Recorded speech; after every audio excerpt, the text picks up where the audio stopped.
जय श्री राधे। आप सबका हमारे YouTube चैनल लड्डू दीवानी पर बहुत बहुत स्वागत है। आज हम सुनेंगे श्री भक्तमाल जी के भक्त स्वामी हरिदास ठाकुर जी के भक्त चरित्र का अगला भाग। अगला प्रसंग आता है कोतवाल के रूप में श्री हरिदास ठाकुर। एक बार श्रीमन महाप्रभु ने अपने भक्तों के समक्ष कहा, मैं आज 10 प्रकार के दृश्य काव्यों में से एक अंक काव्य की विधि के अनुसार मैं स्त्री के स्वरूप में नृत्य करूंगा।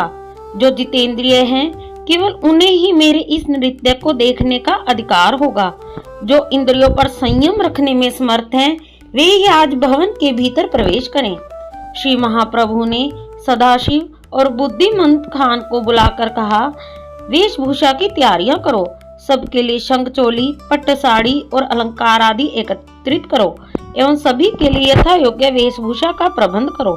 श्रीमन महाप्रभु ने सभी भक्तों को अपने समक्ष बुलाकर कहा, गदाधर रुक्मणी का वेश धारण करेंगे और ब्रह्मानंद उनकी वृद्धा सखी सुप्रभात बनेंगे। नित्यानंद प्रभु एक बड़ी बूढ़ी का रूप धारण करेंगे। श्रीवास पंडित नारद बनेंगे तथा श्री हरिदास ठाकुर कोतवाल का वेश धारण कर सभी को जगाते रहेंगे।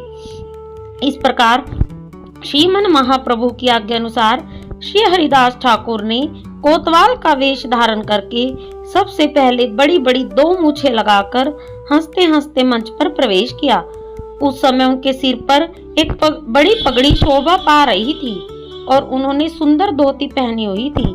हाथ में दंड लिए हुए वे सबको सावधान करते हुए कह रहे थे, अरे भाइयों, सावधान हो जाओ, आज जगत के प्राण स्वरूप प्रभु लक्ष्मी के वेश में नृत्य करेंगे। हाथ में छड़ी लिए हरिदास ठाकुर चारों ओर दौड़ रहे थे। उनका सारा शरीर पुलकित हो रहा था और वे कृष्ण नाम से सभी को जगा रहे थे। श्री हरिदास जी सभी को दम पूर्वक आह्वान करते हुए कह रहे थे, कृष्ण का भजन करो, कृष्ण की सेवा करो और कृष्ण का नाम लो। श्री हरिदास जी को देखकर सभी हंसने लगे और उनसे पूछने लगे, तुम कौन हो, यहाँ क्यों आए हो? श्री हरिदास जी ने कहा, मैं वैकुंठ का कोतवाल हूँ। मैं सभी को जगाते हुए सब समय घूमता रहता हूँ। वैकुंठ को छोड़कर प्रभु यहाँ आ गए हैं तथा वे सभा में अपनी प्रेम भक्ति का वितरण करेंगे। आज वे लक्ष्मी के वेश में नृत्य करेंगे। तुम सभी लोग आज सावधानी पूर्वक प्रेम भक्ति को लूट लो। इतना कहकर श्री हरिदास की दोनों हाथों से अपनी मुच्छों पर ताव देते हुए मुरारी गुप्त के साथ दौड़ने लगे। उस समय दोनों की दिव्य देह प्रेम से पुलकित हो रही थी। दोनों के शरीर से श्री गैरचंद्र के विलास का उन्मेष था। इस प्रकार 7 दिन तक होने वाले श्रीमन महाप्रभु की लीला श्री हरिदास जी ने कोतवाल की भूमिका निभाकर श्रीमन महाप्रभु तथा सभी भक्तों को आनंद प्रदान किया।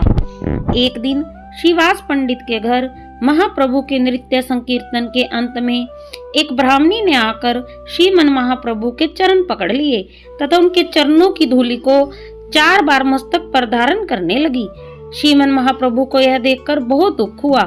उसी समय महाप्रभु वहां से भागकर गंगा जी में जा कूदे। श्री नित्यानंद प्रभु तथा श्री हरिदास जी ने जाकर उन्हें बाहर निकाला। अगला प्रसंग आता है श्रीमन महाप्रभु का संन्यास तथा नीलाचल आगमन। श्री गौर सुंदर ने गृहस्थाश्रम त्याग कर संन्यास ग्रहण किया और श्री कृष्ण चैतन्य नाम से परिचित होकर श्री जगन्नाथपुरी अर्थात नीलाचल आ गए। श्री सार्वभौम भट्टाचार्य के कहने पर राजा प्रताप रुद्र ने श्री चैतन्य महाप्रभु के रहने की व्यवस्था अपने राजपुरोहित श्री काशी मिश्र के भवन में की थी। एक बार श्री अद्वैताचार्य, श्री शिवानंद सेन, श्री वासुदेव, श्री मुरारी गुप्त तथा अन्य लगभग 200 भक्तों के साथ श्री हरिदास जी भी श्रीमन महाप्रभु के दर्शन के लिए श्री जगन्नाथपुरी आए। श्री गोपीनाथ आचार्य ने अटालिका से श्री सार्वभौम भट्टाचार्य और महाराज प्रताप रुद्र एक एक करके सभी भक्तों का परिचय बताया। इस प्रकार भक्तों का परिचय बताते बताते श्री हरिदास जी की ओर संकेत करते हुए कहा, उन्हें देखो, वे जगत को पवित्र करने वाले श्री हरिदास ठाकुर हैं। सभी भक्त श्रीमन महाप्रभु के दर्शन के लिए श्री काशी मिश्र के भवन की ओर चल पड़े, किंतु मार्ग में ही उन सबको श्रीमन महाप्रभु की भेंट हो गई।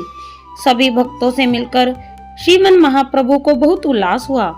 श्रीमन महाप्रभु ने सभी से कुशल से पूछा तथा श्री हरिदास जी को न देखकर महाप्रभु ने पूछा, हरिदास कहाँ हैं? श्री हरिदास ठाकुर तो वहां तक भी नहीं आए जहां प्रभु मार्ग में वैष्णवों से मिले थे, बल्कि दूर से ही प्रभु का दर्शन करके वे उसी राजपथ के किनारे पर दंडवत होकर पड़े रह गए थे। अब प्रभु के पूछने पर सभी भक्त लोग दौड़कर हरिदास जी को बुलाने के लिए वहीं पहुंच गए तथा उन्होंने कहा, हरिदास, महाप्रभु तुमसे मिलना चाहते हैं, चलो जल्दी से उनके पास चलो। श्री हरिदास ने कहा, मैं नीच जाति का होने के कारण अस्पृश्य हूँ। श्री जगन्नाथ मंदिर के निकट राजमार्ग पर जाने का मेरा अधिकार नहीं, क्योंकि वहाँ राजपथ पर श्री जगन्नाथ देव के सेवकों का आना जाना रहता है। इसलिए एकांत में किसी एक बगीचे में यदि मुझे थोड़ा सा स्थान मिल जाए तो मैं वहीं पर पड़ा रहकर अपना समय व्यतीत कर लूंगा।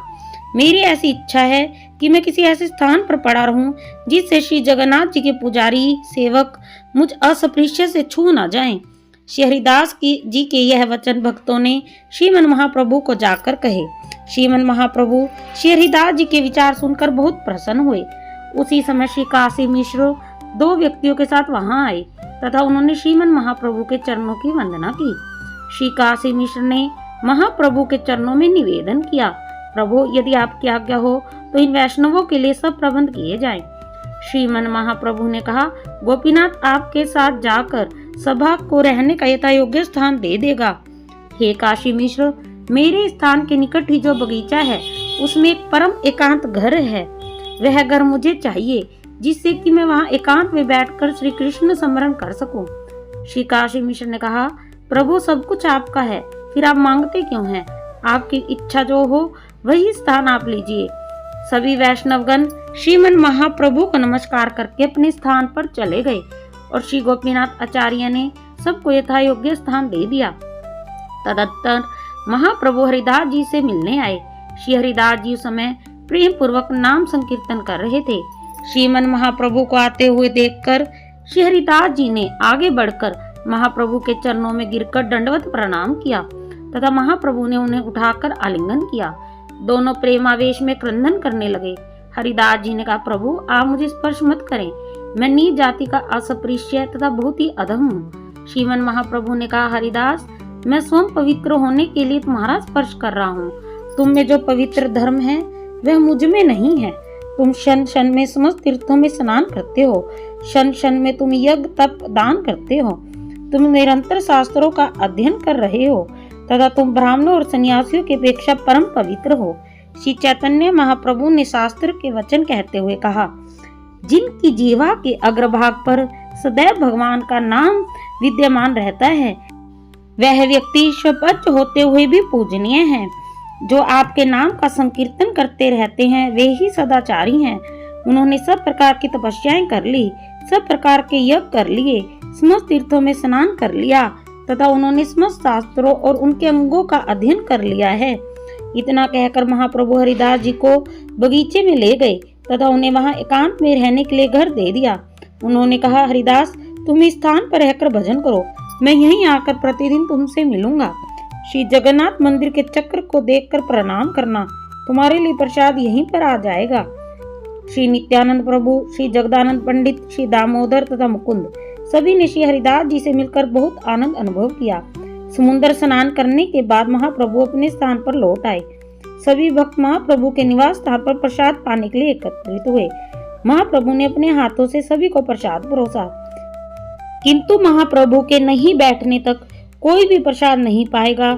इसलिए श्री स्वरूप दामोदर ने प्रभु से निवेदन किया, सभी भक्त आपकी अपेक्षा कर रहे हैं, अतः आप और श्री नित्यानंद प्रभु दोनों प्रसाद पाने बैठिए और मैं सभी को परिवेशन कर दूंगा। तब महाप्रभु ने कुछ प्रसाद अन्न श्री गोविंद के हाथ में देकर यत्न पूर्वक उसे श्री हरिदास जी के पास भिजवाया। श्री हरिदास जी के पास प्रसाद भोजन के उपरांत ही महाप्रभु स्वयं सन्यासियों को बैठाकर स्वयं भी प्रसाद सेवन के लिए बैठ गए। अब श्री हरिदास जी महाप्रभु द्वारा प्रदत्त उसी कुटिया में रहकर निरंतर भाव विभोर होकर नित्य प्रति 3 लाख हरिनाम करने लगे।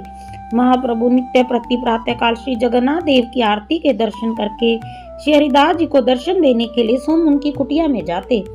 ऐसा सुना जाता है कि एक बार श्री चैतन्य महाप्रभु को भगवान श्री जगन्नाथ के पुजारियों ने प्रसाद में श्री जगन्नाथ देव की प्रसादी बकुल की एक दातू ने दी थी।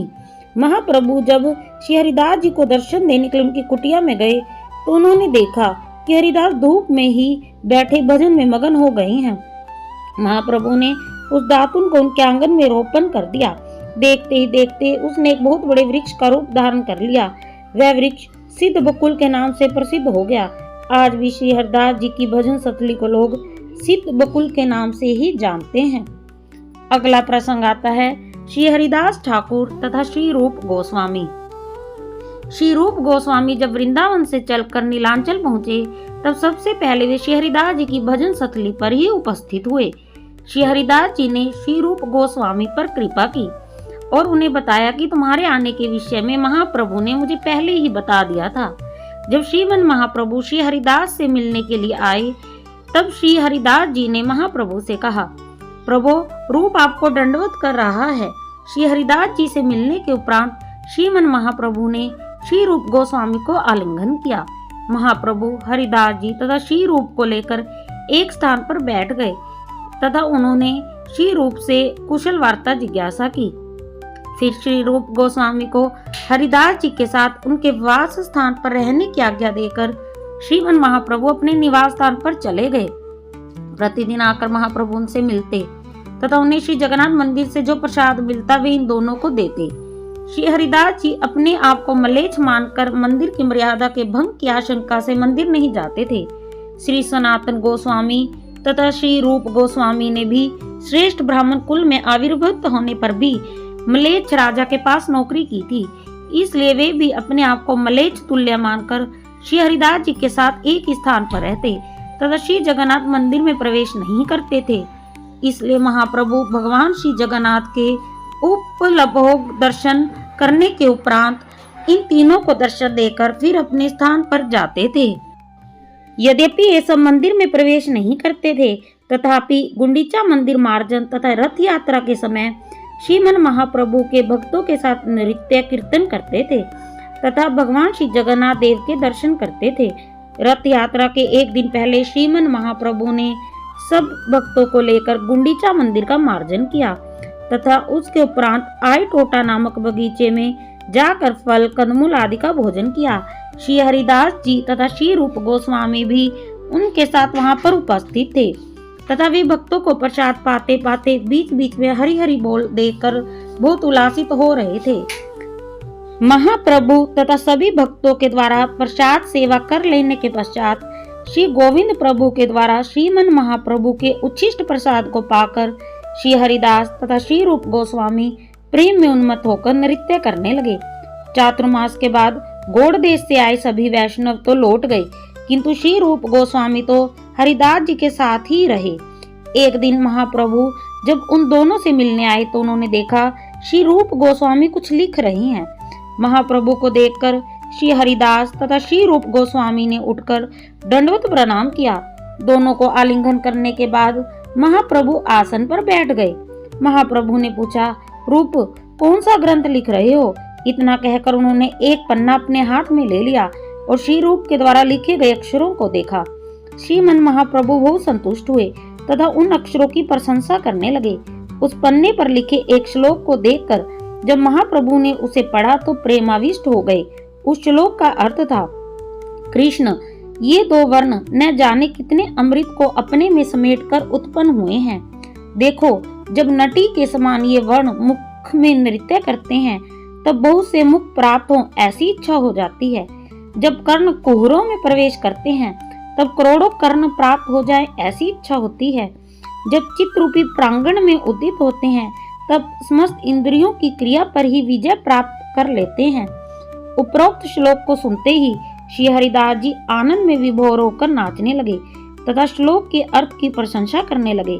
श्री हरिदास जी ने कहा, रूप मैंने श्री कृष्ण नाम की महिमा को शास्त्रों के द्वारा तथा महापुरुषों द्वारा बहुत सुना है, किंतु इस प्रकार की नाम की महिमा को तो मैंने कहीं भी नहीं सुना। तब महाप्रभु ने दोनों को आलिंगन किया तथा मध्याह्न अर्थात स्नान दोपहर की प्रसाद सेवा आदि करने के लिए समुद्र की ओर गमन किया। अन्य किसी दिन बहुत से भक्तों के साथ आकर महाप्रभु ने श्री रूप गोस्वामी के द्वारा लिखे गए बहुत से श्लोकों का श्रवण किया तथा सभी भक्तों सहित महाप्रभु ने श्री रूप गोस्वामी की बहुत प्रशंसा की। जब महाप्रभु अपने भक्तों को लेकर लौट गए तब श्री हरिदास जी ने श्री रूप गोस्वामी को आलिंगन किया और कहा, रूप, तुम्हारे भाग्य की सीमा नहीं है। तुमने जिन सब श्रेष्ठ विचारों का वर्णन किया है उसकी महिमा कौन जानता है। श्री रूप गोस्वामी ने कहा, मैं कुछ भी नहीं जानता हूँ। श्रीमन महाप्रभु मुझसे जो कहलवाते हैं मैं वही कहता हूँ। इस प्रकार श्री रूप गोस्वामी तथा श्री हरिदास ठाकुर श्री कृष्ण कथा के रस में सुखपूर्वक अपना समय व्यतीत करते थे।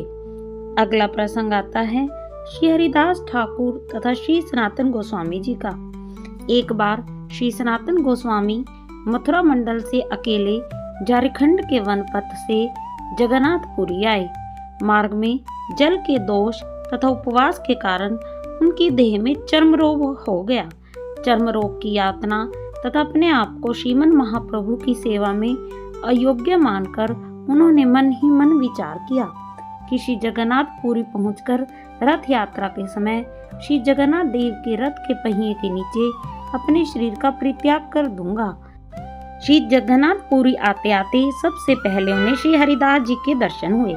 श्री हरिदास जी को देखकर श्री सनातन गोस्वामी ने उनके चरणों की वंदना की तथा श्री हरिदास जी ने भी उनका परिचय जानकर उन्हें आलिंगन प्रदान किया।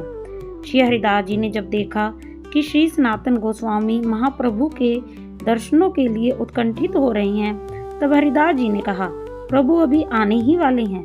थोड़ी ही देर में श्रीमन महाप्रभु अपने भक्तों के साथ श्री हरिदास जी से मिलने के लिए उनकी भजन स्थली पर आ पहुंचे।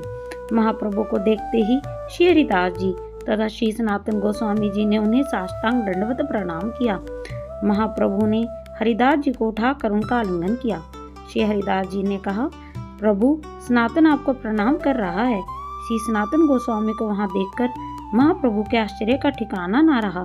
श्री सनातन गोस्वामी के बार बार मना करने पर भी श्रीमन महाप्रभु ने उनका भी आलिंगन किया। श्रीमन महाप्रभु जब अपने भक्तों को लेकर चबूतरे पर बैठे तब श्री हरिदास जी तथा श्री सनातन गोस्वामी जी चबूतरे के नीचे बैठ गए। उस समय महाप्रभु तथा सनातन गोस्वामी में अनेकानेक कथोपकथन हुए। महाप्रभु ने श्री सनातन गोस्वामी को आज्ञा देते हुए कहा, बहुत अच्छा हुआ जो तुम यहाँ आए। तुम इसी घर में हरिदास जी के साथ रहो। श्री कृष्ण भक्ति रस के आस्वादन में तुम दोनों परम सर्वश्रेष्ठ हो। यही दोनों साथ साथ रहकर श्री कृष्ण रस का आस्वादन करो तथा श्री कृष्ण में कीर्तन करो। श्री सनातन गोस्वामी के मन में बार बार अपने शरीर को महाप्रभु की सेवा के अयोग्य जानकर भगवान के रथ के नीचे प्राण त्यागने का विचार आता। एक दिन नित्य की तरह जब महाप्रभु हरिदास की भजन स्थली पर आए तब महाप्रभु ने श्री सनातन गोस्वामी से कहा, देह त्याग आदि तमो धर्म है। देह त्याग के द्वारा कृष्ण प्रेम प्राप्त नहीं किया जा सकता। अतएव तुम अपनी तमो बुद्धि का परित्याग करके सदैव श्रवण तथा कीर्तन करो। शीघ्र ही तुम्हें कृष्ण प्रेम धन की प्राप्ति होगी। महाप्रभु के वचन सुनकर श्री सनातन गोस्वामी को बड़ा आश्चर्य हुआ।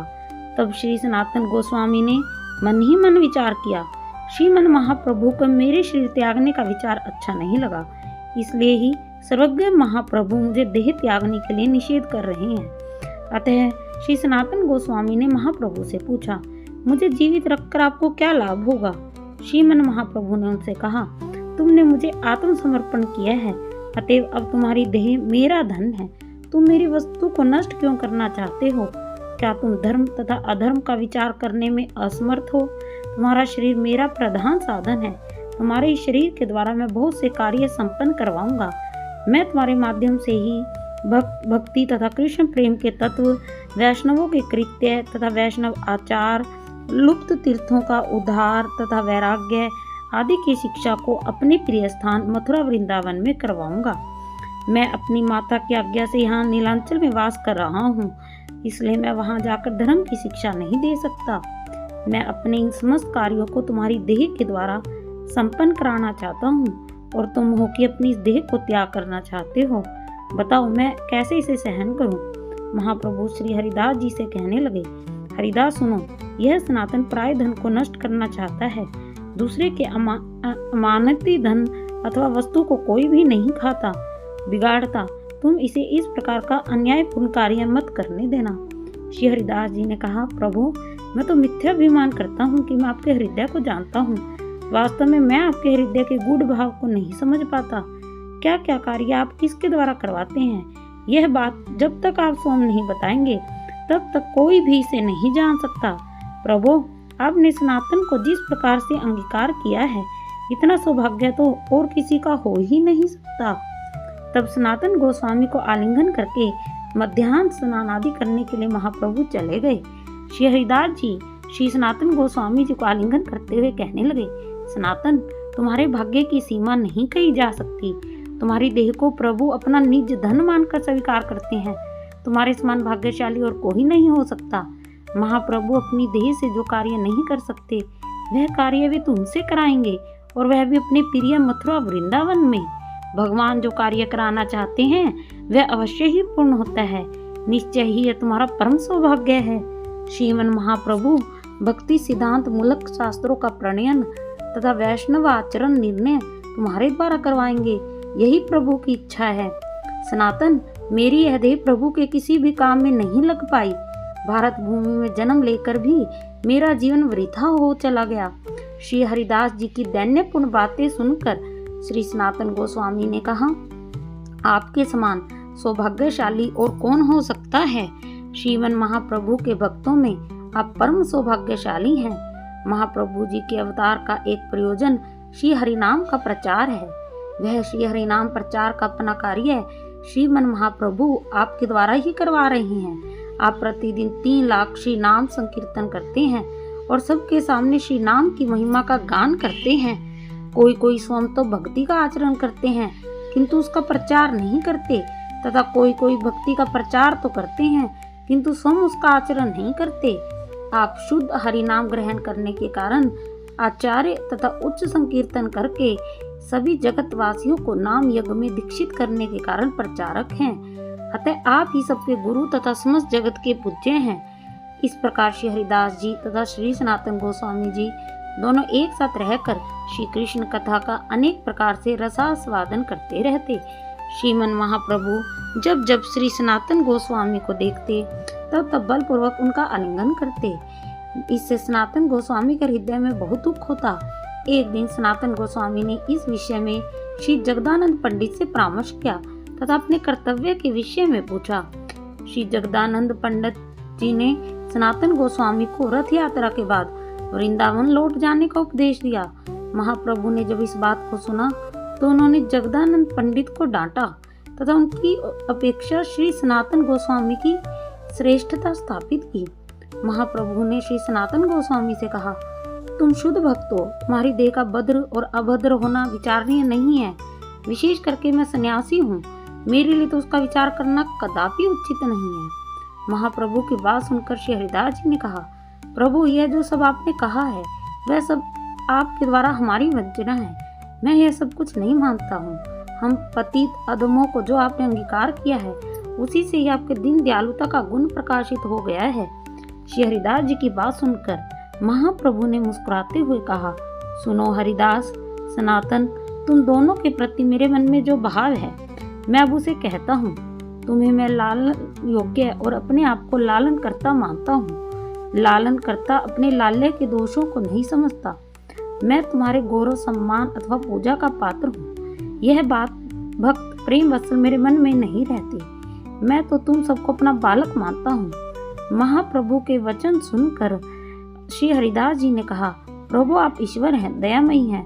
आपके हृदय की गंभीरता को कोई भी नहीं जान सकता। वासुदेव विप्र के अंगों में गलित कुष्ठ था तथा उसके अंगों में कीड़े पड़ चुके थे। आपने कृपा करके पर उसे आलिंगन प्रदान किया था, जिससे आपका शरीर कामदेव के समान हो गया था। किंतु आपके द्वारा अनेक बार आलिंगित होने पर भी श्री सनातन गोस्वामी का रोग दूर नहीं हो रहा। अतएव आपकी कृपा की तरंग को कौन समझ सकता है। श्रीमन महाप्रभु ने कहा, हरिदास, वैष्णवों की देह कभी भी प्राकृत नहीं होती। भक्त की अप्राकृत देह तो चिदानंद में होती है। दीक्षा के समय भक्त गुरुदेव के माध्यम से भगवान के चरण कमलों में आत्मसमर्पण करता है। उसी समय श्री कृष्ण उसे अपने समान चिदानंदमय बना देते हैं। भगवान भक्त को कोई दूसरी देह प्रदान नहीं करते, बल्कि उसकी उसी देह को ही चिदानंदमय बना देते हैं। भक्त अपनी उसी चिदानंदमय देह के द्वारा ही भगवान की सेवा करता है। हरिदास, श्री कृष्ण ने सनातन की देह में चर्म रोग उत्पन्न करके मेरी परीक्षा के लिए इसे यहाँ भेज दिया है। यदि मैं इससे घृणा करके इसका आलिंगन न करता तो मैं श्री कृष्ण के समक्ष अपराधी बनता। सनातन श्री भगवान का पार्षद है, इसकी देह में दुर्गंध कहाँ। मैंने तो पहले दिन इसे आलिंगन करते ही चतुःसम अर्थात चंदन, कस्तूरी, केसर तथा गुरु की सुगंधितता का अनुभव किया था। श्री सनातन गोस्वामी की ओर देखते हुए महाप्रभु ने कहा, सनातन, तुम बिल्कुल भी दुखी मत होना, तुम्हें आलिंगन करके मुझे बहुत सुख प्राप्त होता है। यद्यपि श्रीमन महाप्रभु कह रहे हैं कि भगवान ने उनकी परीक्षा के लिए ही श्री सनातन गोस्वामी को इस प्रकार रोगग्रस्त करके नीलाचल भेजा है, तथापि ऐसा प्रतीत होता है कि वास्तव में श्रीमन महाप्रभु श्री सनातन गोस्वामी के साथ साथ श्री हरिदास जी की भी अनेकानेक प्रकार से परीक्षा ले रहे थे, जिसमें वे दोनों संपूर्ण रूप से उत्तीर्ण हुए। इसलिए आज परीक्षा समाप्त होने पर श्रीमन महाप्रभु ने पुनः श्री सनातन गोस्वामी का आलिंगन किया और आज देखते ही देखते श्री सनातन गोस्वामी का चर्म रोग दूर हो गया तथा उनकी देह सुवर्ण की भांति उज्जवल हो गई। महाप्रभु की यह लीला देखकर श्री हरिदास जी चमत्कृत हो उठे और प्रभु से कहने लगे, प्रभु, ये सब आपकी लीला है कि आपने पहले सनातन को जारीखंड का पानी पिलवाया, जिसके कारण इसकी देह में खारिश हो गई। आपने इस रोग के द्वारा सनातन की परीक्षा ली है। आपकी इस लीला को कोई नहीं जान सकता। तदंतर श्रीमन महाप्रभु ने श्री हरिदास जी तथा श्री सनातन गोस्वामी का आलिंगन किया और अपने स्थान पर चले गए। श्री हरिदास तथा श्री सनातन गोस्वामी श्रीमन महाप्रभु के गुण गाते गाते प्रेम में विभोर हो गए। इस प्रकार श्री सनातन गोस्वामी बहुत दिनों तक नीलाचल में रहे तथा श्री हरिदास जी के साथ श्री कृष्ण चैतन्य महाप्रभु की गुण कथाओं का आस्वादन करते रहे। जय श्री राधे, जय श्री कृष्णा, जय कुंज बिहारी श्री हरिदास। अगर आप आगे भी स्वामी हरिदास ठाकुर जी के भक्त चरित्र का अगला भाग सुनना चाहते हैं तो हमारे चैनल को सब्सक्राइब करें। जय श्री राधे।